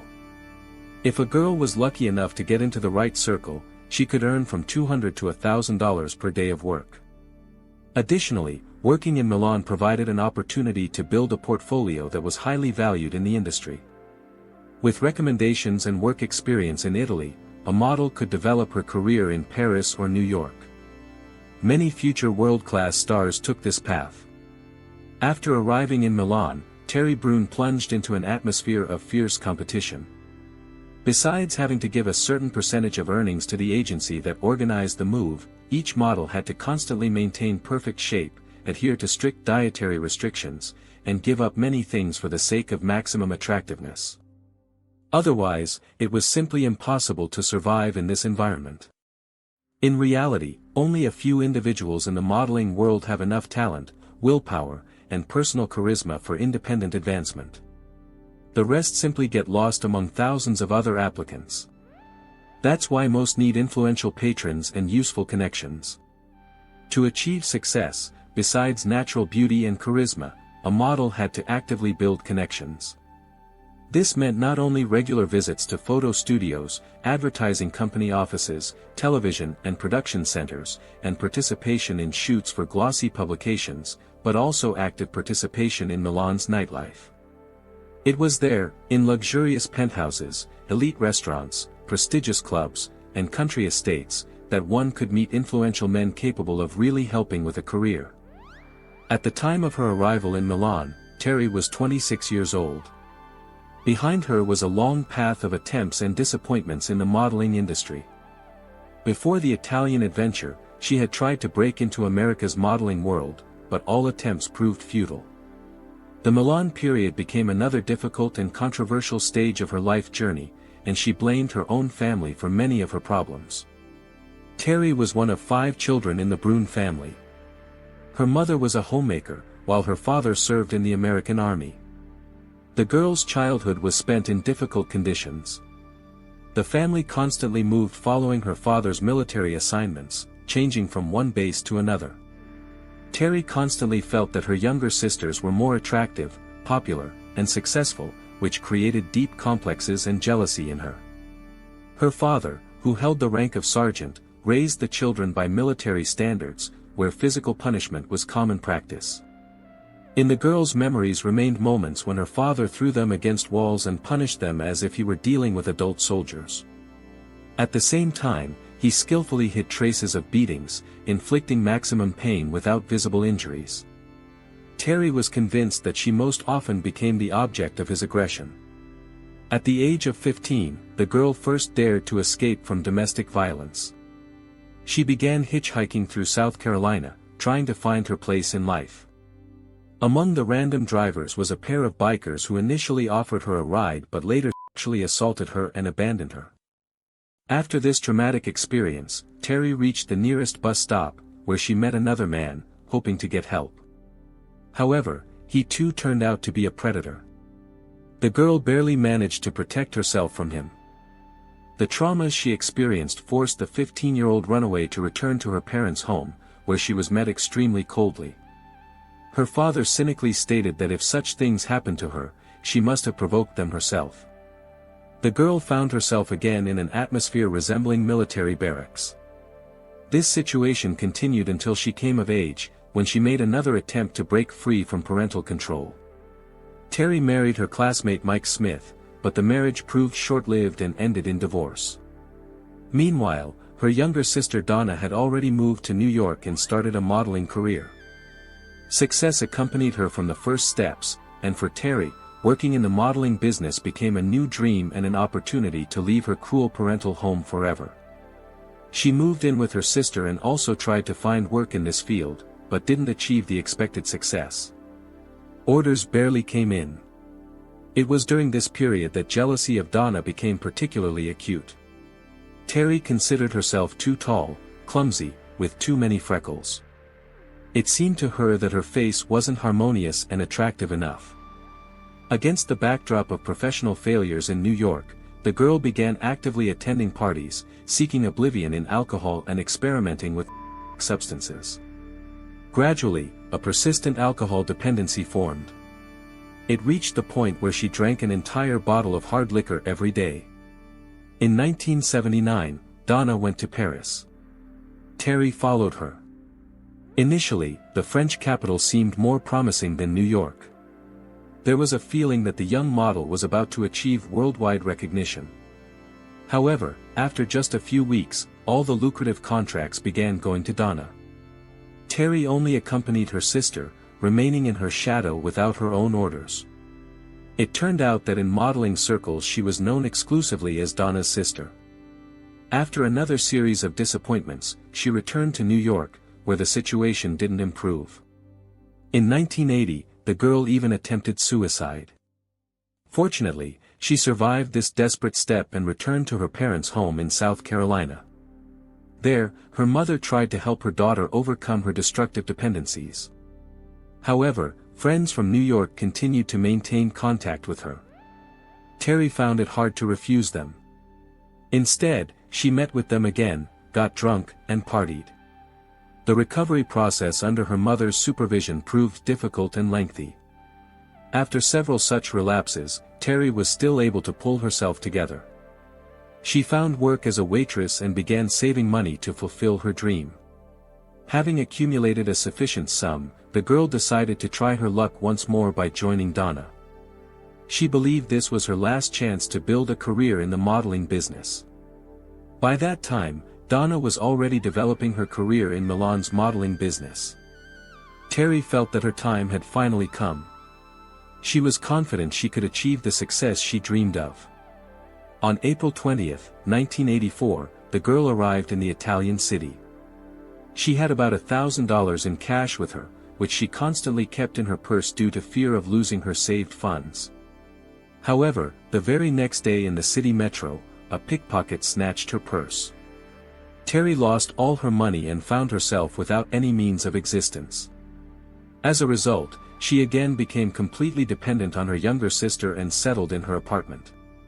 At that time, Donna was developing a romantic relationship with a wealthy businessman. Terry's appearance with all her problematic habits and tendency toward disorder disrupted her sister's established life. It's worth noting that Donna constantly complained about needing to spend a significant amount of time just maintaining cleanliness in her own apartment. Her older sister systematically left things everywhere. Unable to withstand the constant battle with chaos, Donna arranged for Terry to stay in one of the city's hotels. It was in such places that wealthy men looked for attractive girls for short-term relationships. Some of them hoped for long-term relationships. On her very first day at the hotel, Terry met 38-year-old playboy Claudio Cascia. It was he who opened the doors to Milan's elite nightlife for her. Thanks to his connections, she visited all the city's iconic establishments. She frequented the most expensive cafes, elite restaurants, fashionable clubs, but progress in her modeling career was minimal. Actually, dreams of the runway and fame quickly receded into the background, as Terry again faced her old demon, addiction. In Milan circles, she first saw a whole tray of white powder that party participants passed around. Very quickly she developed a dependency on narcotic substances. Despite this, the girl continued to deny having problems. Meanwhile, Donna continued to successfully develop her career. She received lucrative contracts, had high earnings, and traveled with her wealthy partner. When visiting elite restaurants, the younger sister allowed herself only a glass of wine, while Terry became a regular visitor to such places. Besides alcoholic beverages, she continuously used in large doses, spending days dreaming about the desired work. She spent many hours in a state of intoxication, moving from one man to another. Despite everything, the girl continued to convince herself of future success. Terry told one of her acquaintances that even if her modeling career didn't work out, she would simply find a rich man and live in luxury. This idea took on real contours after meeting wealthy businessman Giorgio Rotti. He owned a jewelry store on one of Milan's central streets. Unlike many others, Giorgio showed genuine affection for Terry, although he himself had problems with addiction. Like most wealthy Milanese, according to the girl, he could drive a car while simultaneously using. Despite this, his behavior was much better compared to others, so the failed model decided to change her lifestyle for him. Giorgio even introduced her to his parents, which in Italian culture indicated the seriousness of a man's intentions. In early June 1984, she moved in with Giorgio and was extremely happy about it, which she regularly told Donna. However, this idyll couldn't last forever. Terry Brune's first meeting with Francesco Dall'Osso occurred in spring 1984. At that time, both were so absorbed in their dissolute lifestyle that the girl later characterized that period as a dance with death. The main problem remained regular use of pills and alcohol. Francesco Dall'Osso embodied the classic representative of Milan's bohemia, an extremely wealthy and attractive man who hadn't created his wealth through his own efforts. His father Carlo was an industrialist and owner of Italy's most successful thoroughbred horse stable. It was thanks to his father that Francesco had the opportunity to lead a luxurious life. Like most representatives of the golden youth, he didn't value the blessings he received. Instead of preserving and multiplying the family capital, Francesco only squandered wealth. He surrounded himself with beauty, luxury, and rich friends. His romantic interests were always directed exclusively at models. He was married to a model, and fate arranged it so that even the last moments of his life were spent in the company of representatives of this profession. Besides his own wealthy background, he had friends with similar social status. Among them was Guido Borghi, whose family was engaged in manufacturing refrigeration equipment, the son of influential financier Carlo Cabassi, Umberto Caproni from a family known in the aviation industry. Professional activities hardly interested them. Instead, an evening was considered wasted if they didn't make it to a prestigious party. Terry Brune continued to live in a hotel in the city center. This establishment had 220 rooms, which were mainly occupied by women or men who came for them. Wealthy visitors regularly appeared here, looking for company for the evening. Most girls agreed, hoping to establish useful connections and break into the industry this way. This was the simplest and almost fail-safe method. In the hotel lobby, you could meet a millionaire from any industry. Young people spent time there, looked well-groomed, showered girls with gifts and money, although some behaved so aggressively that they almost used force. No one paid attention to this, as they saw it as the only chance to achieve success. Some even managed to find husbands, but most faced a sad fate. While the models were young and attractive, they dated wealthy men, received gifts, and a share of fame. Eventually, they lost relevance and ceased to be interesting. In any case, the stakes were extremely high. Many ignored the fact that all this had to be paid for with intimate relationships, considering such a price acceptable for achieving success. Having entered this environment, Terry Brune didn't realize that the rules of the game were largely set by the mafia. Criminal elements weren't concerned with models' career success, they were interested exclusively in profits. Organized crime controlled most of the establishments visited by girls and their admirers. Of course, they were well acquainted with representatives of the golden youth who provided significant income.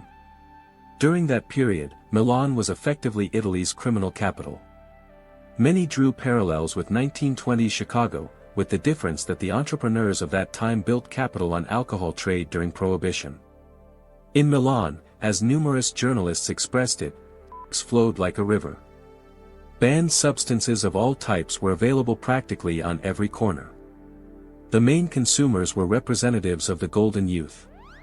Among those who belonged to Francesco Dall'Osso's inner circle and spent time with him in nightclubs and on dance floors was Joe Mazzarati.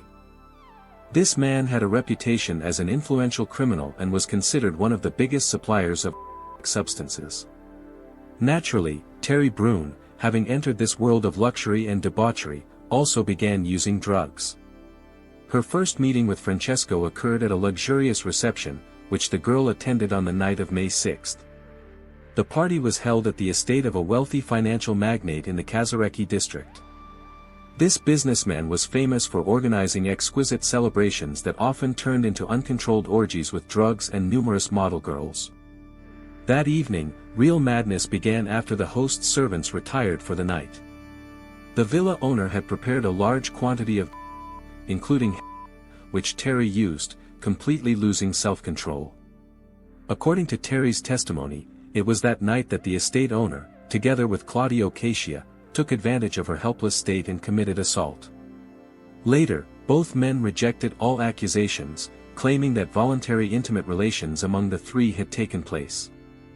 Francesco also intended to participate, but lost consciousness on the floor, never getting his turn. Waking up and learning that Terry had had group sex, he felt deep dissatisfaction. Francesco found the sleeping girl, woke her up, and insisted on intimacy. But she had already come to her senses and was afraid that her boyfriend would find out about the events at the party. Accordingly, she refused him and left the villa. Obviously, Francesco belonged to those people who cannot accept rejection. From then on, he used every opportunity to demonstrate his hostility toward her. It was almost impossible to avoid him. They both belonged to the same social circles, constantly crossed paths, and at each meeting, the man allowed himself offensive comments and indecent hints. Terry told friends many times about his behavior. The situation resembled real persecution, but everyone advised her to simply ignore it, hoping that he would eventually calm down. But for Terry, his actions became a daily ordeal that constantly intensified. Francesco moved on to open insults directed at her. The girl didn't understand the reasons for his obsessiveness. She didn't realize that the man was in a similar state. Like her, a former model, he had deeply immersed himself in addiction and was gradually losing self-control. To those around him, Francesco Daloso remained a 40-year-old wealthy handsome man who until recently had a wonderful wife and healthy children. He achieved success in all his endeavors. He had brilliant knowledge about horses, surpassed in this only by his own father. At the same time, Francesco had always been distinguished by rudeness and stubbornness, was extremely debauched from childhood, which only intensified after his introduction to He didn't accept refusal. Once he even beat an American girl in a nightclub because she didn't agree to spend the night with him. Having fallen into the trap, his behavior became truly threatening. He got into accidents, often fell asleep dressed in hotel lobbies, neglected hygiene, caused public scandals, from the consequences of which he was saved only by money and influential connections. Women occupied an important place in his existence, although many believed he had never felt true love. Some friends claimed that Francesco had invented several cruel methods by which he made models fall in love with him, and then deliberately abandoned them, taking pleasure in their suffering. As his life crumbled, he began to feel hatred toward women. He could abandon the most attractive companion without hesitation, guided only by momentary whim, without any explanation. The passion for gambling, which Francesco also cultivated, became a form of self-destruction for him. By the time he met Terry Brune, he was already convinced that only momentary pleasures mattered in life. His favorite phrase was, "Life is a bet I want to lose." On June 25, 1984, Terry, along with her boyfriend Giorgio Rotti, was relaxing in the company of her sister and her boyfriend. They were spending time in a well-known restaurant when the girls suddenly noticed Francesco. She immediately understood that he would cause another scene and decided to prevent it. The girl convinced everyone to move to another establishment, understanding that he would definitely try to ruin everything. At 2 o'clock in the morning, Francesco approached their table, greeted them, and immediately made another offensive remark. Terry had already drunk enough alcohol by that point. Seeing him, she immediately went to the restroom, hoping he would leave them alone. But Francesco patiently waited for her return, and then circled around their table, making disgusting comments about her propensity for group sex. It seemed that Terry's boyfriend didn't take the bait, and soon the whole company left the establishment. However, on the way home in the car, the boyfriend, with a gloomy look, demanded that Terry return all his gifts. She realized that the incident with Francesco could destroy her future, which was about to improve. She didn't know that in reality her boyfriend had done this before. At home, the man immediately went to bed, but Terry couldn't sleep due to severe anxiety. Trying to calm down, the girl began looking in the closets for something entertaining. Instead of games, she discovered a .38 caliber revolver, and a terrible plan was born in her head. She called Francesco, introduced herself as Diana, and arranged a meeting. He agreed, and the girl went to the specified address.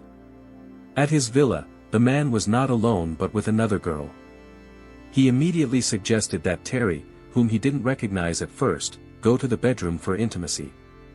Then he made several of his typical offensive jokes. The girl couldn't stand it anymore.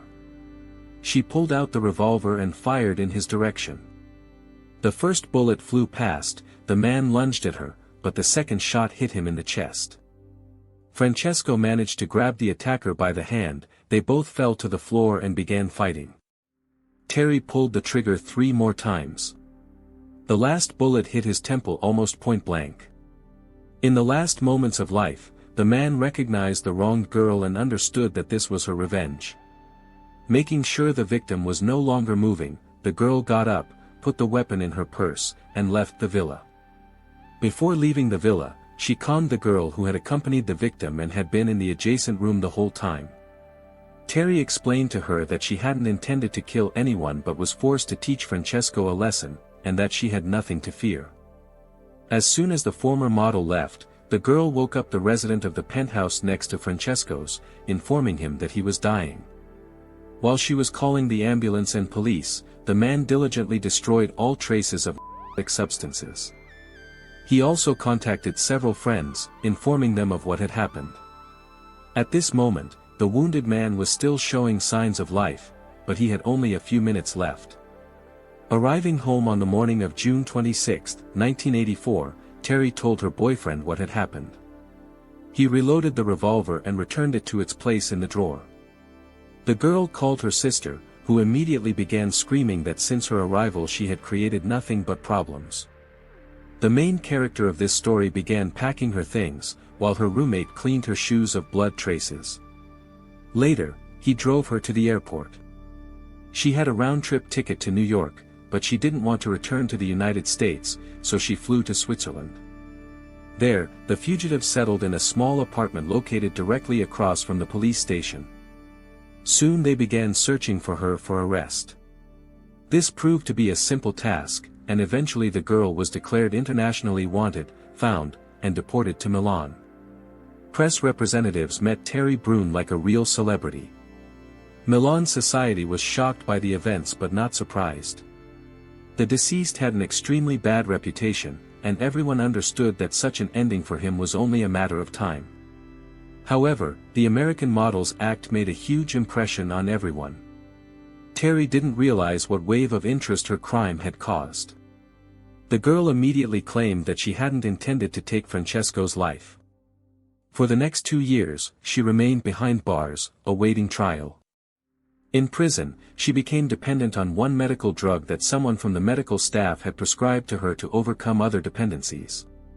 Twice Terry attempted suicide, after which she was transferred to a more modern and humane facility east of Milan. In the new place, the girl again began the recovery process. Terry Brune met a former member of a terrorist organization who helped her improve her Italian language skills and eased her stay in prison. Besides her cellmate, she was supported by her mother and sister Donna. Interestingly, the killer even gained some benefit from the journalistic interest in the sensational crime. Terry really gained the fame she had dreamed of, though not in this way. When the trial began, it became clear that public opinion was on the side of the killer. 28-year-old Terry was perceived as a victim of representatives of Milan's Bohemia, whom the girl blamed for her problems. Her boyfriend was also charged but received a minimal prison sentence, no more than a few months.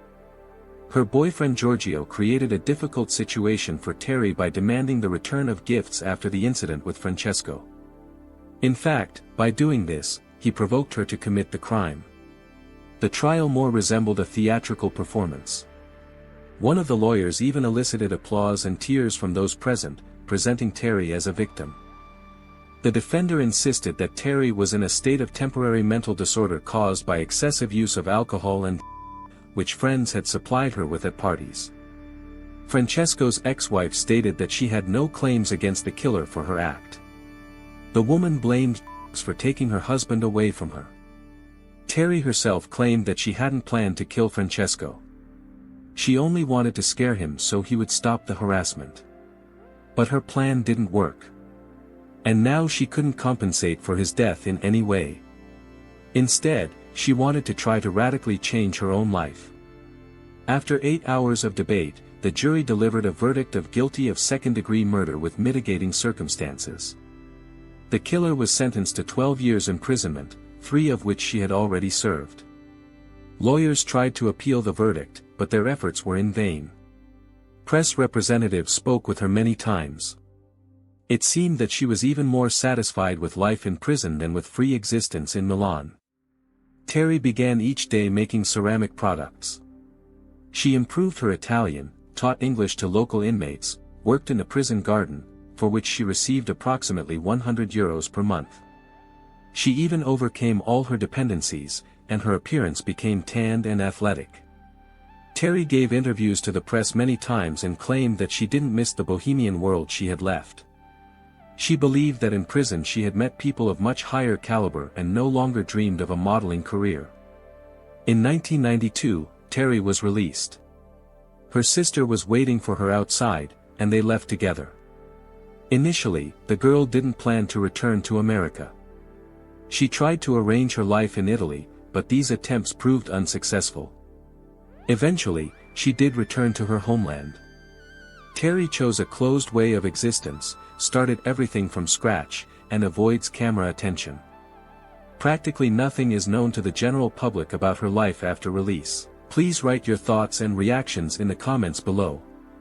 For those who are new here, subscribing is the best way to stay updated on future content. Also give a like please. Take care of yourself and your loved ones. Thank you for your support during this difficult time. Until next time, friends.